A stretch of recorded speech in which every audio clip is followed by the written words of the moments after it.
Hello, everyone. Hey, happy Thursday. Bubble time. Woohoo! Oof, that's awesome. Welcome. Don't mind us. We might just blow bubbles for a half hour. Is that okay? Bubble amongst yourselves. This is the technology we need. We need for me to be able to be like, here's some bubbles. And then you reach out and grab it and it's like, oh, I have bubbles. Right? And it like works so that it's all like, I can just do it one time and everyone gets it. Like, this should be possible. Sort of like a thing Willy Wonka should work out, right? Right? Well, thanks for being here. Hope everyone's having a great day, man. I can't believe it's halfway through April already. That's awesome. Halfway through April. Was yesterday that long? Oh, it's been a long, yeah. Yeah. And it's fine. It's fine. It's going to be fine. Hello to Mary and Ian and Steven and Jenna and everybody else who never says hi. And feel free to chat. Yeah. We see you here. But there's Jody Lynn. Hello, Jody Lynn. Hi, Jody Lynn. By the way, you are here live. One of the bonuses you have is you can ask us a question, or in this case, we have our special guest today. You can ask our special guest a question. Mm-hmm. We also have a poll going on down there, wondering when was the last time you played with bubbles. All right.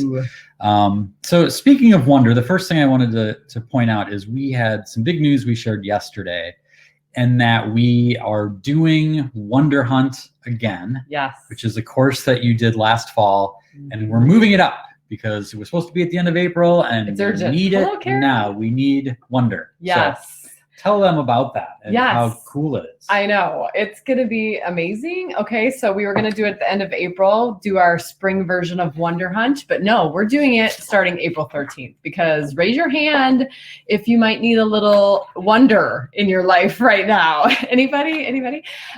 So this course ran last fall.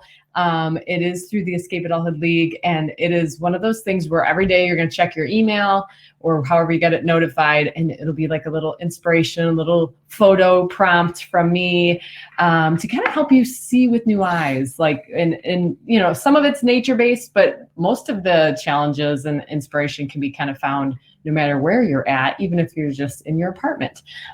So it's going to be one of those opportunities that will hopefully bring more peace, bring more joy, and allow you to see with new eyes. Our green light went out. Oh. Try this again. Okay. No worries, Jim says. Thank you. All right. Well, we're going to go on this one? Go on this one. All right. Hello. I tell you what, the computer gods were with us earlier. We did our first webinar today, which is why we're a little bit more dressed up than usual. And it went good. Mm-hmm. So, at this point, whatever happens, we'll deal with it. Yes. This is more familiar than what we were dealing with this morning. All right. And, if you are new to the show because of that webinar, say hello from Head Start, because that was for our Region 9, I think several states out in the West, in Hawaii. Yeah, that was awesome. Excuse me, I'm just going to move this back a little bit. So it was pretty cool. I think about 400 people live, and then there was like 1,000 registered or something. So it was really a cool opportunity. It was a nice crowd and good feedback. It was pretty cool. Yeah. So, all right. Well, now that all this I thought yesterday was April Fool's Day. I know. Technology playing April Fools on us. All right, let's get on to the next thing. Okay. The next thing is way more important. Okay, so we are going to call up our good friend Geoff here. That's the goal. We'll see how that works. Okay, let's see. We got the call out, the bat signal. Yes, Geoff is up in Canada, and we met Geoff. Oh goodness. 10 years ago, I don't know. Hi, Geoff. Right. Look at you. Good to see you. Screen here a little bit. Hey, how's life in Canada today? Oh, man. So how it goes over there? Okay. We're okay. How about you? So far, so good. Today, when I flew back, I was actually in the States on a 6-week tour when this whole thing broke. I was about 9 days into that tour when everything shut down, and one by one, like dominoes, all my events canceled. And then it was this big struggle to get back home again.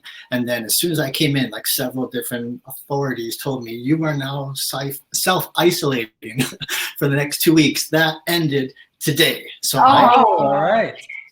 At least in my home and in my yard and stuff like that. So it's exciting. Very Okay. good. Well, just to introduce you, we have Geoff Akins-Hannah here of Bubble Wonders, and you helped us out with our second Escape Adulthood Summit, right? Mhm. And so some people may be familiar with you. You are basically a genius with bubbles. I think that's the official Pied way Piper. to talk about it. Mhm. And I love your shirt. I was going to wear that. That's our official Escape Adulthood Summit shirt. I was going to wear that shirt today, and I thought we should all three of us should wear it, and then it just didn't happen. But I want to thank you for being with us, Geoff.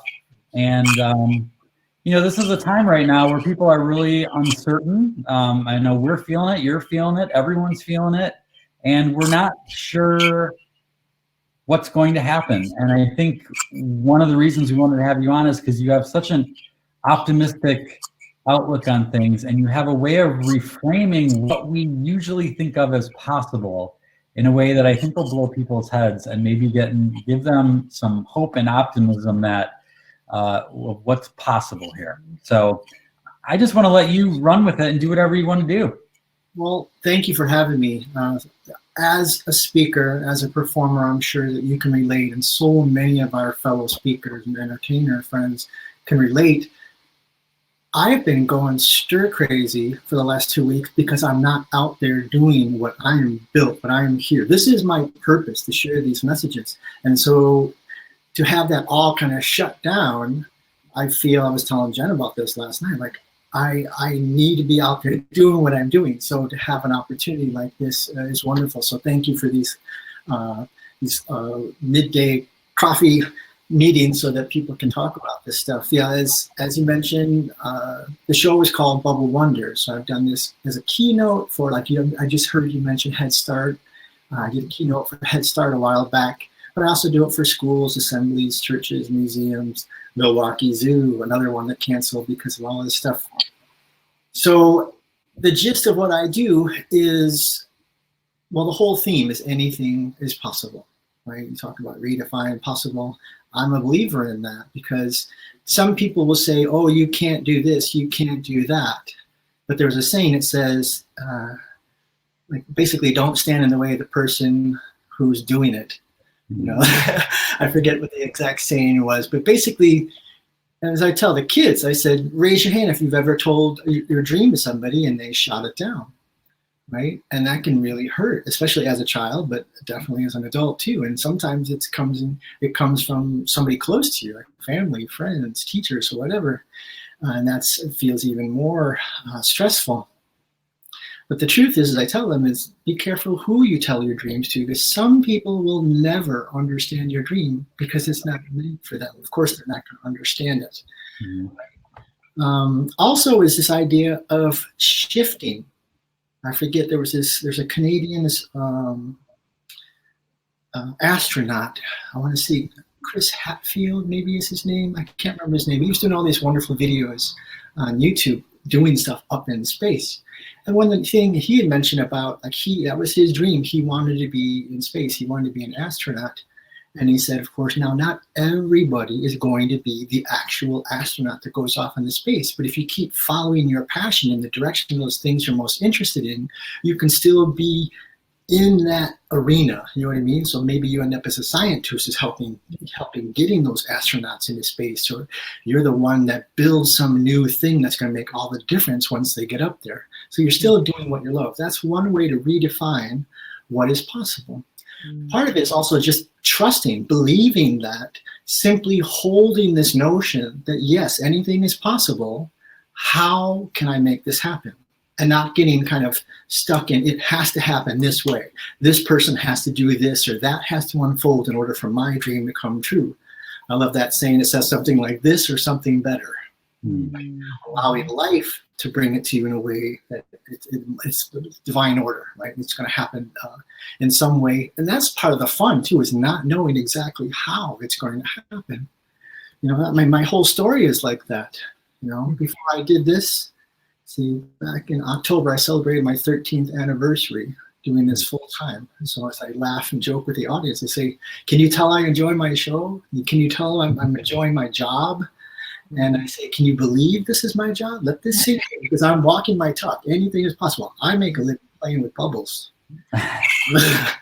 You know, so, and yeah, it can be tough, especially now, because things have changed so much, right? I mean, I'm feeling it, you guys are feeling it, everybody is feeling it. So the guidance I've been giving my wife and my kids is just, let's go with the flow a little bit. First of all, no pressure, take the pressure off, because we are now in what I call the metamorphosis stage. Right? Or one of my favorite movies is Field of Dreams. And in that famous scene where he's out in the field as a farmer and hears, if you build it, he will come. Some people think it's they will come, it's he will come. And of course he thinks he's crazy. He's hearing voices out in the field, but he believes it. He understands what he's supposed to do, and he plows under his way of making money. He's completely changing what he's doing in order to build this field of dreams based on hearing this voice. And then one of my favorite scenes, because I could relate to it so strongly, is it shows whatever 6 months later, now it's winter time, and the second half of that prophecy hasn't come true. You know, it shows this scene in his house. It's obviously Christmas. You see all the people in the background and hats and the Christmas gifts in the tree. Not him. He's in the bay window staring out at that field, right?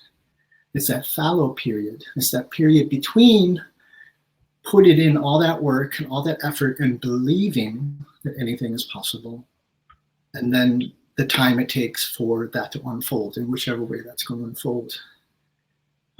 You were asking about trying to do some bubbles. I've never done this quite like this before, but I'm sitting at this tiny little table. New for all of us, right, Geoff? Can you see that okay? Oh, yeah. Oh, the caterpillar. It is the caterpillar. I'm going to stop here. I've got 6 caterpillar bubbles.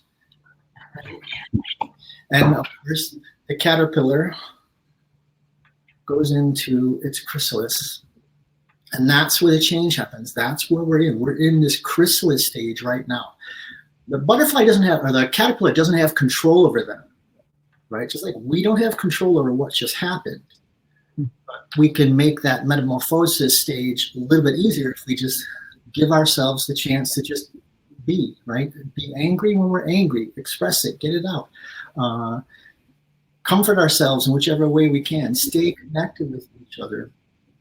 You know, something's beautiful about this stage is when a caterpillar goes into its chrysalis. If you were to wait like halfway through that process and then opened up the chrysalis, you wouldn't see like a butterfly with like half of a caterpillar body. It's like a tadpole goes into becoming a frog. It's not like that at all. The caterpillar actually liquefies. It just kind of breaks down into this goo, this potential goo. And then what happens is there's this thing called the imaginal cell. And the imaginal cell is like the beginning, the seed of this new creation, this potential, this butterfly.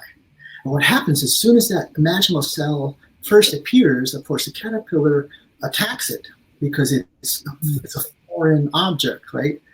And so there's this struggle as the caterpillar tries to deal with this new thing. And then what happens, of course, is these imaginal cells start to multiply and they find each other. So they start to create this new reality, this new part. In that case, of course, being the future butterfly.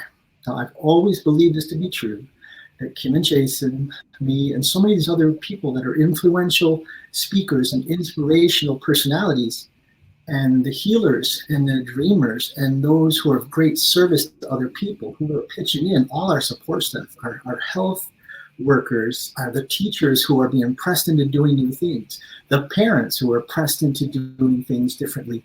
We are all these imaginal cells. So when we find each other and we connect, we are growing something beautiful. I am so personally touched by the way everybody is just kind of risen to the challenge, right?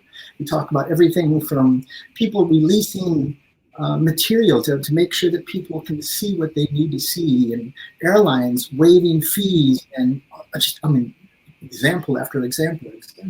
A lot of authors who are either reading their books online for kids, or publishers saying, you can read our stuff, give us credit, and don't try to make money on anything like that, but like everybody is just giving and giving and giving, and that is incredible. That is incredible. So again, take heart. Goodness is there. Yes, we're in this metamorphosis stage, this chrysalis stage. But what comes next is going to be amazing, because I also believe from personal experience that whenever we go through something traumatic or something just completely life-changing, we gain certain new skills and techniques and characteristics and strength from going through that process, which will be the skills and the tools that we need for this next thing. When the next thing unfolds, we will be prepared, because going through that process has brought us to that point. I know you guys have always talked about escaping adulthood, right? Like I think we all wish we could escape adulthood right now. Yeah, a little too much of it right now. Sure. And part of it is too, like getting back to things, right? Like this gives us that time. How many of you have ever said, oh, I wish I had the time to write my book, or to do this or do this? Like life has said, you got it. And sometimes we have to be careful what we wish for, right? Because now we have the time. So get over it, grieve in whatever way you have to do. And I think that's important. Listening to Jen's music, that is so cathartic for me. And then, we go through waves. My oldest boy, Xander, he was like feeling it for the first time. So like, this is different. This is different. I'm also trying to take the time to go back to things that I love. I took dream coach training. I'm a certified dream coach. I figured, what's your dream? Anything is possible. And now I can teach people how to help them figure out what their dream is and how to make their dream possible. I was never able to do it after I took the training, because my schedule, performing and speaking, is completely booked. Now I have the time. So I reached out to my mentor, Marcia Weeder at Dream University. I said, I want to get this back going again. And she said, this is a perfect time.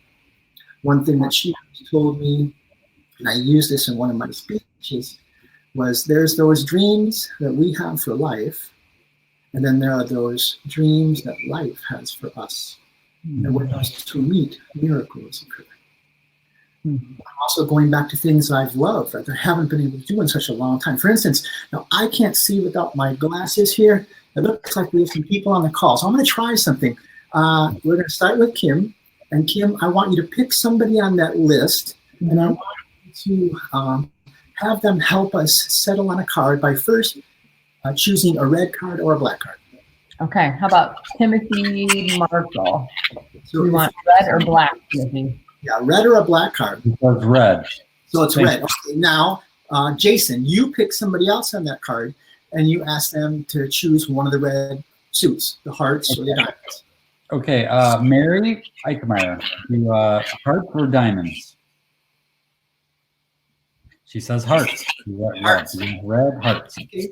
Now, what we need is we're going to have, back to Kim again, would you choose somebody else?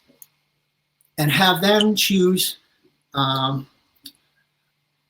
we'll do either like the number cards, so like A's through 10, or the court cards.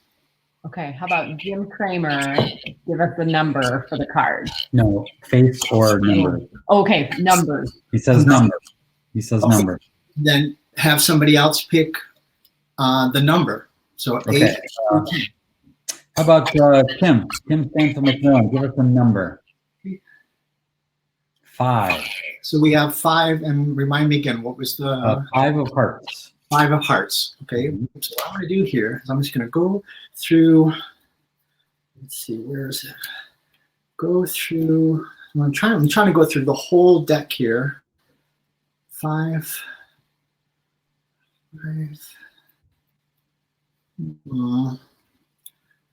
Looking, well, there we go. Do you see it? So out of this whole deck, we had one card reversed in the deck. Wow. Isn't it amazing?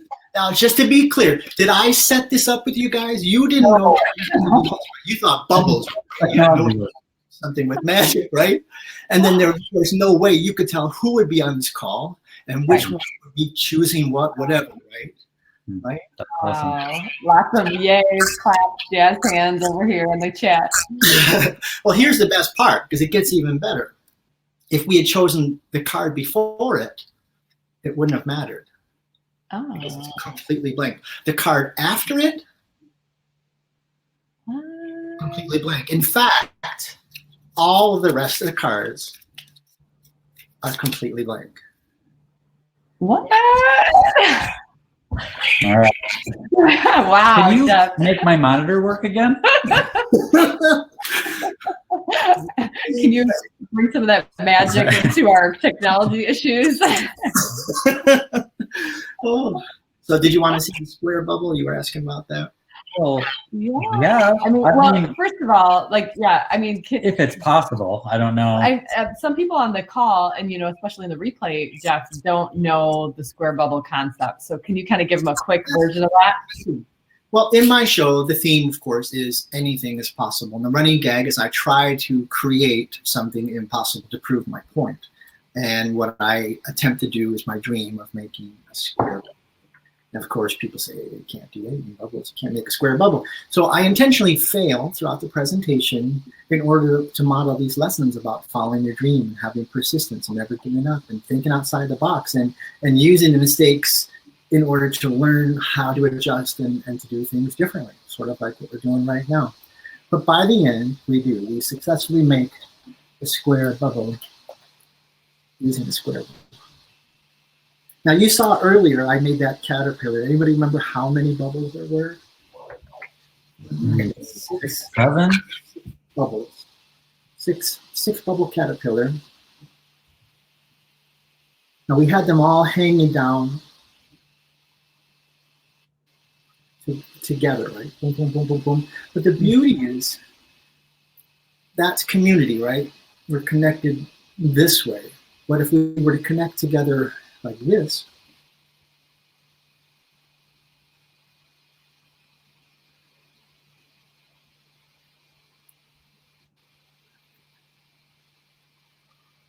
Same 6 bubbles, just a little bit different situation, a little bit different grouping.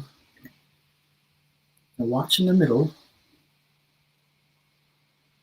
If it's in life, the answer lies inside.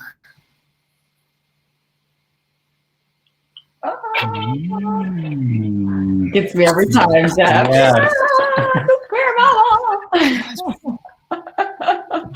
Wow. That's showing up really nice. Yeah. Now the tricky part, I'm going to see if I can, but of course, this could not happen. This would not be possible without the support. Right? Support from above, however you want to take that, spiritually, religious, below, right? Our family, our support system, our homes. Now these are all starting to come apart, but all the bubbles around us can all be parts of our community, our support system. How to take that? None of that. That square bubble, that impossibility wouldn't be possible without the help from everybody. And then we have the bubble volcano. You count down with me, everybody. 3, right. 2, 1. Oh man, magical. See, we don't need you on the road. We could just zoom you in to wherever you need to be. Geoff, that was amazing. I tell you. That was really cool, Geoff. Thank you for sharing that. I know people are all saying it's freaking amazing, very cool, yeah. Very, very awesome. Kim actually has a question. She wants to know, do you make your tools on a 3D printer? Say that again? Do you make your tools on a 3D printer? This last one that I did, yes. I had a buddy of mine makes these. Huh. So he 3D printed this. I can do the bubble volcano with a regular wand, but it's kind of heavy with the fog in it. And so he built this so you can hold a bigger bubble and then still get just one tiny little stream by pulling the film. I don't think you had that technology when we first met. No, I don't remember seeing that before. That's a pretty new one.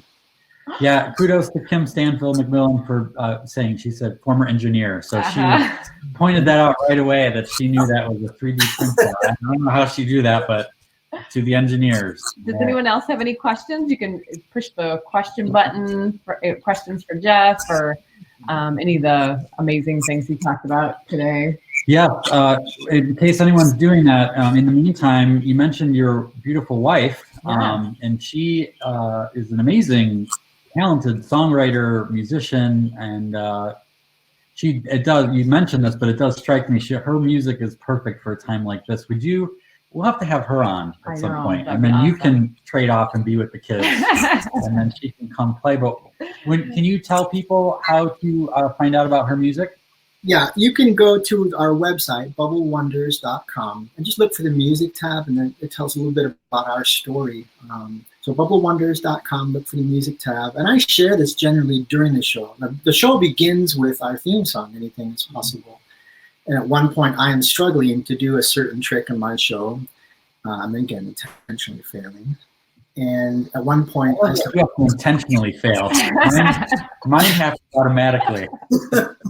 I start quoting from the song. One of my favorite lines. It says, and this is perfect for what we're going through, right? Chin up, try again, stand up and carry on. You will be unstoppable. Anything is possible. And then I mentioned that the song is on the album Grateful by this award-winning singer, Jen Hannah. Now, I haven't told anybody any of this up to this point. They've heard all her music pre-show. And I said, I love this song. I am so honored to have this as my theme song. It was written around 12 years ago.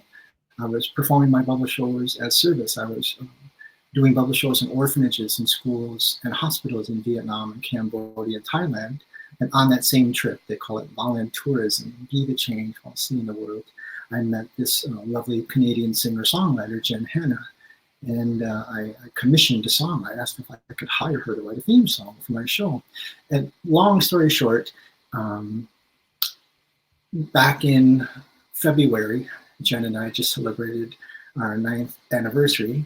Oh. And we have 3 kids of our own now, and the song went on to win a Positive Music Award. So in all areas of life, in any situation, I truly believe anything is possible. So I'm using that as another example because it's not just about bubbles, right? Some people's dream, right? It might be about relationships. I went through that. So part of it is the waiting game, is that fallow period, is the chrysalis stage. But please know that going through that process is going to make you the person who will be the perfect partner if that is your dream. And I feel that was exactly what I went through. If I had met Jen years before, I wouldn't have been ready, right? Like, life prepares us for those moments. I'm a firm believer. So again, that's relationships, that could be work.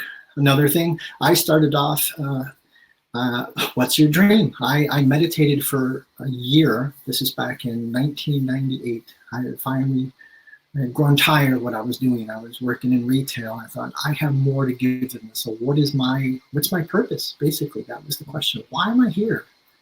And I did this intense meditation practice morning and night to ask that question, why am I here? Like, I'm ready, tell me, give me this thing. And I finally got an answer one night. It came in the form of a dream where this woman said, remember Peapod. That was the extent of the whole dream. And I woke up, and I've been journaling my dreams at that point about 20 years. So, I've been doing this for a long time, and I had never been instructed in a dream to remember it before. So I knew it was significant, but I didn't know what it meant. There were 2 things that were happening. How much time do we have? This fine. Go ahead. Yeah. This is just another example of following a dream and anything being possible. So I'd asked for a year, like, why am I here? Then I get this dream that teases, remember Peapod. And there were 2 things so purpose was the main thing. And then on a material level, the Volkswagen Beetles had just come out, the remodeled ones. And I had fallen in love with it, especially there was a kind of golden green one that I was just so fascinated by. Anyway, the only thing I knew about Peapod at that time was there was an internet shopping company called Peapod. You could order groceries and they delivered to you. And I thought, am I supposed to work for Peapod? I didn't get the connection. And one night I came out of this movie theater and I was getting in my car and I saw one of those new Volkswagen Beetles, but it was painted like a pea green. It wasn't like the traditional 4 or 5 colors they offered. So I was kind of curious, and I walked over there, and here was my favorite car with the word Peapod written on it. So I'm like, what the? I didn't understand what it meant, right? So I went online to Peapod, and I thought maybe I'm supposed to work for Peapod again. Like, who knows what life has and where that would lead me? So I applied for a job there. Never heard back from them. But I was telling this to my professor, and he told me a synchronicity that he had with some stuff doing with his son's Waldorf school. And that's the first time I ever heard the term Waldorf. Now, shortly after that, I was reading this book called Conversations with God. And in the book, this man asked at one point, who was doing education right? And again, this guy's paraphrasing God. He said, look into homeschooling or look into the works of Rudolf Steiner and the Waldorf school. So I'm like, okay, my mentor just mentioned Waldorf. Now I'm reading this book that Waldorf is this thing about education. So I called my mentor and I told him, and he's like, oh, you'd be a wonderful Waldorf teacher. Here's my son's teacher's name. I called her. She gave me all this information about a teacher training program in Chicago. So I called and learned more about that. And then she invited me out to see the Chicago Waldorf School where the teacher training takes place. So I go out there and she invites me into her daughter's classroom. So the first Waldorf classroom I ever see, and I walk in and it takes my breath away. It's beautiful. And all along the ceilings are these watercolors that the kids have painted of peas and pea pods. So now I'm getting this chill up and down my spine. And she introduces me to another Waldorf teacher. And we all sit down, we start talking, and he's kind of subtly probing me about my background. What my education, do I do a lot of arts, blah, blah, blah, blah, blah. And I could see the two of them like, what's going on? What's not being said here? And he said, I know it's going to sound really strange, but I think you should come and teach at the school where I teach in this, whatever, however he put it. And I said, so like after my first summer of teacher training? He's like, no, like now, like it was in May. And I'm like, I wouldn't have had any teacher training. He goes, I know that's why it sounds really strange, but I get this sense that this is something you could do. He said, don't even answer, just like come and visit the school. No obligation, no concern. And so I went out and I visited the school and I fell in love. It was absolutely beautiful. And nobody was there yet. It was early in the morning. And he said, just go wander around. So I'm going from room to room, looking around.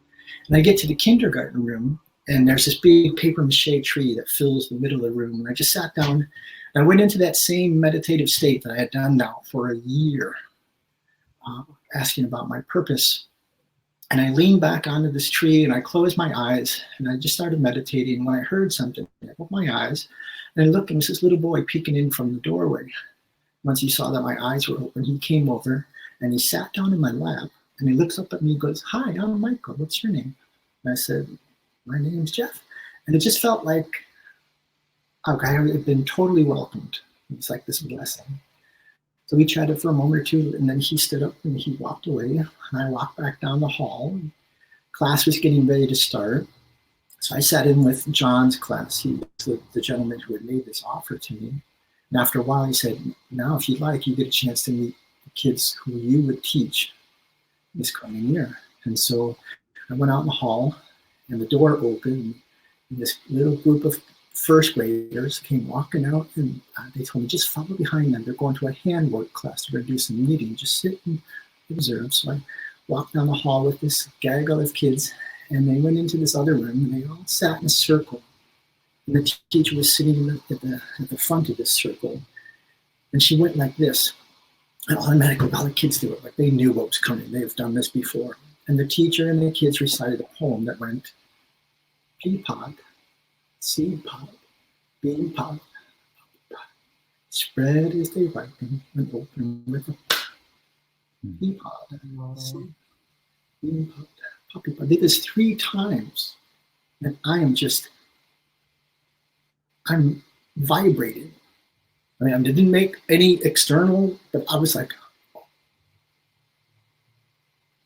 you ask for things fervently with all that you are, and I firmly believe you get the answer. Right? So that changed my life forever. I'm supposed to be a teacher. So the next question was, how am I going to do this, right? Step at a time, one step at a time. That's awesome. So now, that was years ago. That was 20 years ago. And then things went on. I worked there, and then it's just substituting in standard education, and then 5 years or several years substitute teaching, and then 5 years in special education, which then is where I had this experience that showed me the possibility of working with bubbles to inspire children. So again, like everything prepared me for the next step. Every stage was this chrysalis stage that then gave me the skill set and the experience that I would need for that next leap to whatever was going to happen next. Now it's come full circle, because when we moved to Canada, we found out there's a Waldorf school 7 miles right up our street. We don't take any turns. It's 7 miles down our street. And now, because it's closed, of course, because all this is going on, guess who's now picking up this Waldorf teacher training and teaching my own kids? So again, anything is possible. So during this time of chrysalis, of this imaginal cell state, maybe that's part of this. Go back to something you love that you set aside because life took you in a different direction, right? Get in touch with that part of you, the childlike part, right? That's the best way to escape adulthood. Go into child mode, right? Yep. Speak to the child and say, how do you want to play? Let that inner child teach you what you need. That's awesome. Yeah. Thank you, Geoff. Good job, man. Wow. Thank you for taking the time Really, to share that story. Yeah, It's really appreciate your powerful. perspective. There was a question here before from Jim. Real quick, is there a favorite place that you've ever spoke or presented at? Well, everything is a shift, right? Like I had 6 weeks of speaking and performing just go away. I mean, this is how I'm the sole breadwinner. So my performing is the only way that I sustain my family. So then it's like, okay, shift, right? What can I do? And so what I did is I went to all of those clients that had booked me and I said, hey, rather than either one of us suffering some kind of loss, because this was completely out of the blue, how about if we find a win-win? So I gave them 2 options, right? So for one fee, a portion of the fee that we'd already agreed upon, we've already budgeted, I will send you a virtual version of the show that you can share to all your students via Facebook page or YouTube or whatever. And I will donate a portion of the fee that you paid me to donate to a food bank in your area so that we can do this good in your area. And then like this option B was I would do all of that, but then I would also do a live stream event like we're doing here so I can talk to their kids, right? Like some people, I get these wonderful comments, oh, my kid was quoting your show the other day, or like a year later, somebody saying just the other day he was talking about what you do. So putting out the idea of doing some kind of live stream thing, there's a lovely book that somebody recommended years ago called Bubble Trouble. It's a real tongue twister, and so it's a challenge to get through it without making a mistake. So I've recorded myself reading that book, so I'm going to be offering that. I'm going to do another one doing hand blown bubbles for like personal hygiene, keeping your hands clean. And then, so if they chose that second choice, which is basically the fee they were going to pay me anyway, they get all of that, plus all the videos, plus donating not only to their local food bank, but we'll donate the show and all those things to the local Boys and Girls Club, to the senior centers, wow, and to it's like 2 or 3, or whatever organization they personally know of, and their local library. So any place that they would have things. So in the process of putting it all together, I also found this wonderful recording. It wasn't the Head Start keynote, but it was one of the keynotes that I had done. And so in answer to your question, so long answer, keynotes are some of my favorite because I'm also speaking to fellow educators on the same level. Like I know what you're going through because I've been there. And so to have adults laughing and playing along, that's definitely good right there. But also because they're the front lines, right? They're the ones who have to go back into that classroom. So it's about teaching them, some of the things that we can do with bubbles, but also more importantly, how just to be present with the kids. The idea of looking right into their eyes and just seeing these children. And so what I did is I put together, I'm in the process of re-editing this keynote that's like the final thing, is that you get all this, we'll do all this, and I'm going to give you this keynote to share with your staff, because they're in an interesting place right now too. But please don't give it just to the staff. Send this home to the parents now too, because now they are all, whether they like it or not, they're all teachers. So they will get this in a totally different way too. So basically, I'm giving everything I can without the ability to actually go and do it. Right? And it's been remarkable. Just this morning, somebody chose the best option, like all of that stuff. So not only am I going to send them all that stuff and it's going to go out to all those people, but then I'm going to write up press releases and make sure, because all of this, all the donations will be co-sponsored by the school, by Bubble Wonders. So Bubble Wonders school made this possible. That's awesome. Good for you.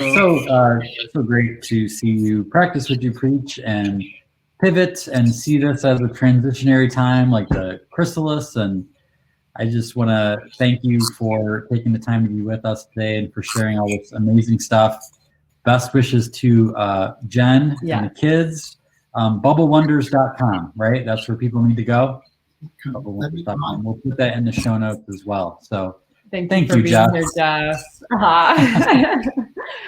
We love you.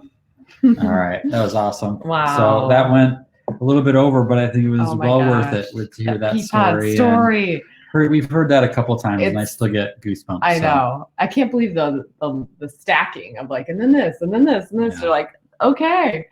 So yeah, it's actually a good premonition or lead up for tomorrow's show. We'll have one more show this week. I hope you guys can join us. We're going to be talking about next steps and how to figure out what next steps are. So I think that was a perfect lead into that. But for sure, for the time being, go to escapeitallhood.com/coffee to find out how to get notifications to get this more of these in your inbox, know when we go live and when the replays are available. I know people had to drop out to get some work done, so it's a good way to stay in the loop, to be able to watch shows when you're not able to join us live. Yes. So thank you, everyone. Have a good rest of your Thursday. Have a great